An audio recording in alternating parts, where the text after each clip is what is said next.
Magandang araw mga kasay, mga kabonsay. Magtatanim lang tayo ngayon ng bougainvillea. Itong tatanim natin mga cuttings lang po ito. Parehas may mga shots, no?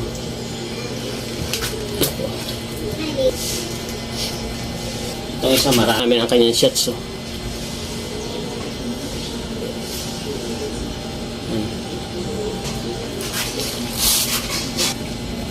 Itong isa naman, hindi natin ito naibabad sa tubig dahil kakukuha lang natin ngayon. Subukan natin kung mabubuhay pa ito dahil nandun lang ito nakatambak doon sa pinagtapunan nila. Meron pa parang isang naiwang mas malaking sanga. Isang linggo na rin ito doon sa pinagtapunan sa kanya, kaya lang hindi naman siya nainitan.